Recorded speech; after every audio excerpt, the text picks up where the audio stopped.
Hey, shalom, guys. This is Rico Cortez from Wisdom in Torah Ministries, and this is Did You Know? Hey, did you know how many veils were in the temple in the first century?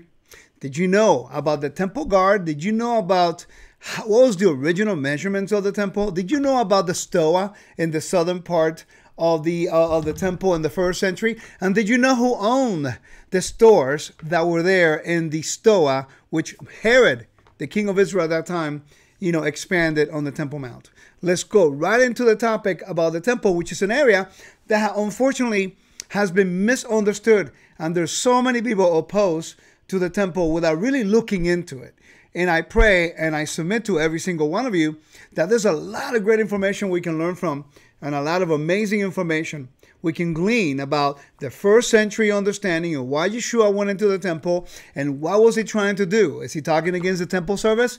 Is he talking against all of the priests? Is he talking against all of the Levites?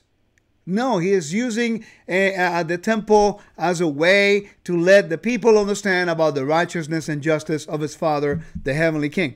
All right, so let's get right into the PowerPoint. I want to show you a few things. Hopefully, we can expound a little bit more. Now, remember, this is only an introduction. If you want to know more about the temple, about what is Kedusha, about the Parah Adumah, red heifer, and about all the other things that we've covered, you can go to wisdomandtorah.com, or you can go to rootedintorah.com, and there you can order our temple course with Ryan White, myself, Rico Cortez, and Joseph Good. We were teaching on the temple 28 hours worth of information about all of these topics, okay? So let's get a little bit about, did you know about the temple of my King? Amen? Okay, let's go right into it. All right, what you're looking at in the screen right now, it is a picture of the temple in the first century. In the north, where you have Antonius Fortress, which is the north of the city, to give you an idea about the geography. And then you have the Royal Stoa all the way towards the south, where you have the triple gates when they will come in, when people will go in. And allow me to go through here real quickly. Let me finish this so I could just eliminate the possibility of getting any messages. I apologize about that. All right, let me go right here. Here we go. Okay, let's continue with this one. Okay, so here we have what is called the temple in the first century. The yellow part that you see on the screen is the original dimensions of Solomon's temple. Okay, 500 cubits by 500 cubits. Perfect square. Now, what many people don't realize is if you follow the arrow or the mouse, if you see it right here, that's the east. If you will stand here at the door of the eastern gate, you will not be able to see this main building right here, because you have to ascend. It's coming up, ascending onto the Lord. There were certain steps, then you go another steps, then you go other steps, and then that will lead you to the court of the women. I'm going to show you right here real quickly. So you got one veil at the entrance here, and then you have the court of the women right here. Then you go into the court of Israel right in here. Only the Ma'amod. The Ma'amod were the leadership, the people who will come in from the tribes of Israel, who will come in with the Levites, the priestly order, and they will stay there for 1 week interceding and praying on behalf of the Levites and the congregation the whole week. And after the priesthood was done for that week, then that particular Ma'amot, the men who were standing, they will go back to their communities with the Levites. Here you have the court of the Levites. Okay? No one can sit in the court of the Levites. All have to be standing. Why? Because all of you never sit in the presence of the king. And then what we have here, we have the big building. When the Ark of the Covenant would have stood in the Holy of Holies at one point, but this area was very, very big. It was like over 8 stories high. Okay, over 8 stories high. So let's go back to the previous slide. In the southern part of the city, what you see here with the mouse, I pray you can see it. You see what is called the Royal Stoa. And it's really relevant to us to know about the Royal Stoa. Why? Because Yeshua will go into the temple courts and he will turn over the tables. I submit to you that he was not doing that in here. In this particular place, because there were no tables in here. He is talking about the outer place, the outer part of the old. All of this area is holy, but not as holy as the temple area. You follow? So while you have the Royal Stoa, and the southern part of the city, which is this west southern part, there was a street right down here, okay? And there where they had a lot of the market. They had money changers. They had all of the stuff. They needed it. Why? Because people will come from the dispersion to celebrate the feast, and they needed to exchange the money from, let's say, Rome, which had the image of Caesar, or from Persia, which had the image of their gods and their kings. And they have to exchange it for the shekel, because you cannot offer anything with an image of any other god. So what we see here is the need to have a money changers. The bad thing was that it was Ananias who owned the stores in the royal store. And just like when you go somewhere, if you come to Florida right now, doing Bike Week or Speedway, where they have NASCAR going on, all the hotels go up in season, the food goes up, a lot of things go up. The same thing happened in Israel, because the priest, in this case Ananias, who was a Levite, but he was not of the line of Aaron, the legitimate line of Aaron, to be the high priest, and he was a Sadducee, and he was a kingdom now, prosperity message. Even back then, that's what they believed. They did not believe in resurrection. They believe in all the money now, because there's not going to be an eternal life, so might as well live it now, live it all up now. So you see, the problem is not that there was not a need for money changers. The problem is that if you raise the prices to the owner of the shops, let me go back. As I'm telling you this, I want to go back to this picture. If you have shops in this area in the south, in the royal store that was added on by Herod, by the way, there's nothing wrong with adding to it. It's only wrong if you change anything within the yellow area, because that's the original measurements. Okay? But adding to the temple proper, it was over 40-something acres, and I can't remember exactly the number. But in the southern part, there was a huge area. It was immense. It was very, very big. You have to get like 3 men with the arms extended to so you'll know how big a column was, one of those columns in that area. And you have all the shops in there and also on the street. And now Ananias owned those shops, so thus he's raising the prices of the rent during the high holidays. And now the shop owners, they raise the prices of the animals and the grain or whatever you needed for sacrifices. And now it makes it practically impossible to give your best to the king of Israel because of the corruption within a particular line of priests. Not all of priests, only the high priest who owned all the shops, and they had all the money in this case.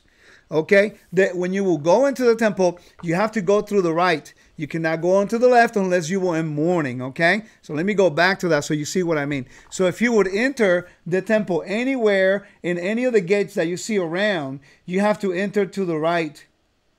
If you enter to the left, it's because you were in mourning, right? And therefore now, there was a need for you to be ministered to. That was one thing. There were 13 baskets that were designed as a shofar. Okay, there were 13 huge baskets that was designed as a shofar. And there what you do is to put in the offerings and the money for a particular type of sacrifices. You know, like when you go to a congregation and they have, you see that all the time when they invite me and they say, well, they're going to have an offering for Rico and then they're going to have an offering for the congregation, for the expenses and whatever. The same thing, more or less. In the temple, they have one for the chata'at, for the asham, for whatever it was. They gave money because throughout the year, because it's an agricultural base, sometimes if they had a bad year, in the crops, they still have the money in order to buy some and continue the sacrifices throughout the year. A piece of information that is relating to Passover that I want to mention to you is this. Did you know that in the first century, there were big ovens that were prepared from the month of Adar, right after Purim, all the whole month until the first of the year, Pesach, and then first of the year of Nisan, and then into Pesach on the 14th of Nisan. There were big ovens that were being prepared through all of Jerusalem. This is a question that I have for a long time. I mean, think about it. How in the world can you they will come into the temple. Let me show you something really cool. I mean, this is all from the top of my head. I was sitting here thinking, what can I teach about? Did you know this week? And I thought about, whoa, the temple, the house of my king, and especially right before Passover, right? So I get all excited about this. All right, so let me go back to that. I want to show you something. Okay, when you go to this, you will see, let me go back to it again. Right here, whoops. It's not changing on me, but that's okay. You can do it from there. So let's say that you have all of those particular, there you go, right there. You got it. Finally got it. Okay, good. It's a little delay. All right, so that's the temple from the top. You're looking at a bird's eye view of the temple. Now, in the court of the women, which is right in this area, right in here, and you see the little dots right here in the middle. Those were huge menorahs. They were really tall, and they used to like be lighting the whole court of the women. Now, they used to have a group of 30 men come through here for the Pesach, and they used to do like a line in order for them to do the offering of the Pesach lamb for Passover. They used to do 30 men, and then they would close the door. You have the Levites singing the Hallel Psalms, and then the priest, they will go into a line, and they will offer the lamb, they take the blood, and they pass it forward, and then they will pour it on the altar, on the bottom of the altar, okay? They will go through the whole sequence of the requirements. After the group did that, they leave the temple, and then another group will come in, okay? And they continue to do that. And then what happens is that they will go to one of the ovens all through Jerusalem, and they will put in their lambs to roast in there in order for them to be able to eat them that evening. And they have to eat it together. That's something that I never really understood until a few years back when I continued to study with my teacher, Joseph Good. And we were talking about this problem. He goes, well, Rico, did you know that there were ovens all over Jerusalem? I said, no, Joe, I did not know. So he gave me the reference, and I began to look for it. I began to study. It's fascinating. They had the whole thing figured out, and they pre-planned it so that everything was ready and that everyone was ministered to. And they have something that they can bring to the Lord, and then they have a way that they made so that you can, fulfill the requirement of Pesach and still eat the lamb. So you don't have to worry about whether or not you can, get it ready for consumption, okay? Now, let me go back to the whole thing. I want to take you to a few other details that I think that are important. You see this little wall running here? This wall is very important because that wall talks about what you see on the screen here that is coming up sometime soon, because there's a little delay. I'm sorry, guys. But it's a little wall that you have that in 3 languages, you have what is called that you cannot go beyond that point. Okay?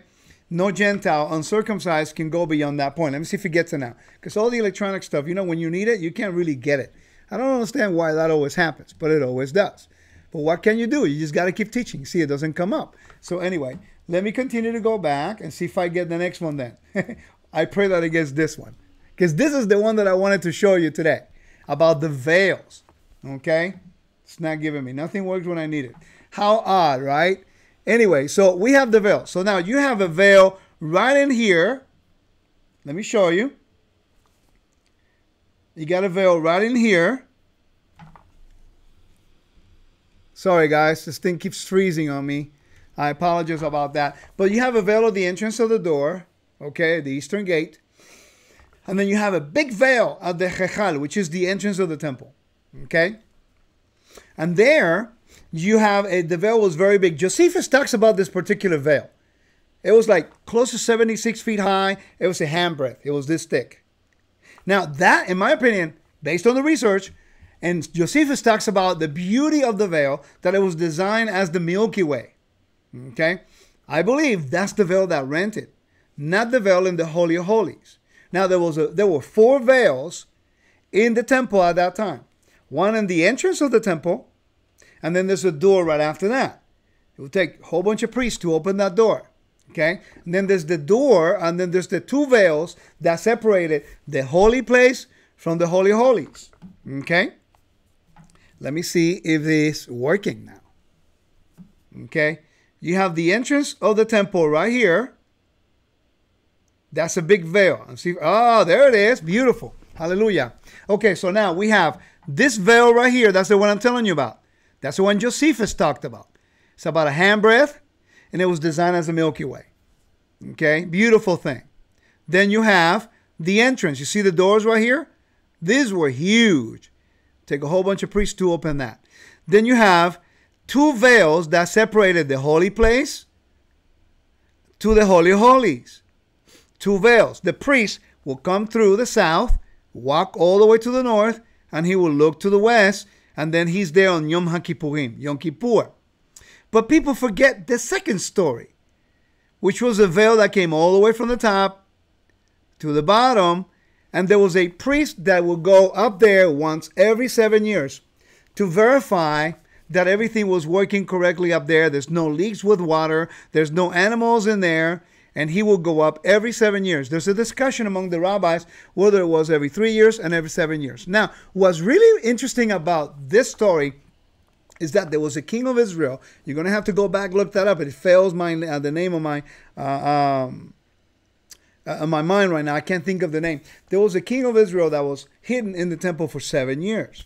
And I always wondered, how can he be hidden in the temple? That's when they found the Torah and they did all that stuff. They found him. He was there with his nurse, or with the sitter, okay? And I'm thinking, why and where would he be? Now, what's interesting is, if you go back to the tabernacle tells us only about the bottom part of the requirements for the temple. Later on, in the temple, Solomon added, a bigger structure, which is okay. There's nothing wrong with that, okay? And you have the second story. Now, I submit to you that I believe that king of Israel was hidden on the second story. As long as he wouldn't go to the first story here, that no one can go except for the Holy of Holies, the high priest, the Kohen HaGadol, he will be fine. I believe he was hidden there. And it's interesting that there was a that there were the priests that only one person can go out there once every 3 or every 7 years, depending who you talk to, or every 7 years, in order for that to be in order, to be okay, that there's nothing wrong with the second story and things like that. Now I understand how that king can be hidden in that area of the temple without being found, because no one can go out there except a priest. Now, this is the same picture, and this is the entrance on the right that you see there. You see the cell. Those are that's the steps going up, and then you go all the way to the south. This is the south, and then you go down the west, and then you go down the south, and there's an opening that you see right there, the entrance, and you see the all the ladder and all that stuff. Only one person can go out there, and they have to be a priest. So when we study the Bible in the temple, then we get all the answers to all of the things that are written in the Bible that sometimes we don't quite understand. This is another picture of the big veil at the entrance of the temple. I want to thank Joseph Good, my teacher of the temple, for really helping me understand a lot of this. Many people in the Christian church and the system of religions, and even within the Hebrew roots movement, teach that the veil that was rented was the Holy of Holies. Ladies and gentlemen, I submit to you that it was not the one in the Holy of Holies, but it was the one outside that it was rented. Okay? In reality, 76 feet high, 2,000 cubits away was the Mount of Olives. I believe that you can see that veil from out there. Okay? So what we see when we study the temple is that in the first century, there were 4 veils. When people say, oh, the veil rented, well, which one? Was it the one in the Holy of Holies? There were 2 there. Was it the one in the holy place? In the second story of the temple. Was the one in the entrance of the temple? Which one rented? Many people don't know how to give you the answer, not because they don't want to give you an answer, only because they don't quite understand the temple service, and they don't know the structure, they don't understand what was inside of it, so they assume there was only one veil in the Holy of Holies, which is not true. The first century, the evidence quite clearly tells us that there were more than one veil in the temple. Okay? Another thing was, that people never think about it, is the fact that there was even a doctor in the temple courts and in the area of the Levites. Why, you may ask? Because the Levites, you see, back in the ancient Near East as well as in the first century, eating meat was not something that you did every day. Imagine, if you eat meat like people eat meat every day nowadays, back then you would only eat meat during the high holidays. It had to be a festive situation for you to go kill the lamb or kill something of the flock. If you will kill one every week, you're not going to have a flock by the end of the year. So therefore, you have to be very careful. It was more agriculture, vegetarian type diet, and they would eat meat during the holidays or on special occasions. So the priests that will come, the 24 priestly courses that will work in the temple, they would have to serve for 1 week. And guess what? You're eating more meat. Some of the priests have to eat some of the sacrifice on the meat and the sacrifices. It was a requirement of the priesthood. So some of those people would eat more meat in 1 week than all of the year. So there was a doctor, a priest who will always make sure that they were taken care of and that they were not getting problems with their stomach. And this is something that we never even consider when we study scripture, because we're not in the first century. We're not understanding the culture, the language, the structure, mechanism, and the beautiful things that happen in the temple. By the way, in Passover, there were 2 times when the altar, Mitzbeach, was cleansed. Passover and Sukkot. Passover and Sukkot. How will they do it? There was, in this area right here, I'm going to show you real quick to finish up. And it froze again on me. So give me 1 second. I'll go back to hopefully it'll work this time. It's not working. You know, it's amazing with all the equipment that we have nowadays, right? You will think that things will work better. But anyway, I'm going to describe it to you. The altar was like 15 feet high, and with the ram was almost 100 feet long. It was a beautiful thing. So if I'm looking towards the west and I'm coming from the east, and you see the Dukan, which is where the Levites will stand, right? Then you have on the right, you have where they used to slaughter the animals. You skin it, you do all that stuff, right? And then they put them on a particular table, the meat. And then, but on Passover, they used to make sure they cleaned the altar, and they plug up. There was an area. They just flooded the area, and they make sure they cleansed the blood. And they wash it. Went to a receptacle that it went all the way to the Kidron Valley, and it went down to the Dead Sea. So what we see here is that in the Bible, we see that the type and shadow of the blood of the sacrifices being washed away into no longer remembrance by the king. That comes Passover and, tabernacles. Please do not study the feast, especially Passover and especially tabernacles, without the understanding of the temple. If you really want to get in a greater magnitude the significance of the Moedim, the feast of the Lord, then please consider studying the temple service and studying the way that the Psalms were sung, and the way they used to do the whole requirement of the feast, and according to temple requirements and temple worship, and it will come to a greater magnitude of understanding. I pray that this short Did You Know will help us get a greater detail. They spend the last 22 minutes just talking about 4 slides and talking about only a basic understanding of what it took to do certain things in the temple. The veil, how they flooded the floor of the Levites so they can cleanse the altar and the blood that was there, and many, many other things that we can learn from the temple service. Please do not be so fast to disregard certain things just because the temple is not standing today, because the Bible clearly tells us that Yeshua lived during the time of the temple service.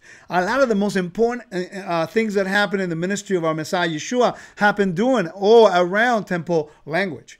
A lot of the things that Rav Shaul uses in the letters of correction and instruction that he's given to the believers have to do with temple language. So please take the time to study, to research, to learn about the house of my King, and it'll go well with you. May the Lord bless you and keep you and protect you, and thank you for always joining me. Wisdom and Torah. If you want to know more about the temple, I highly recommend you study also with Joseph Good.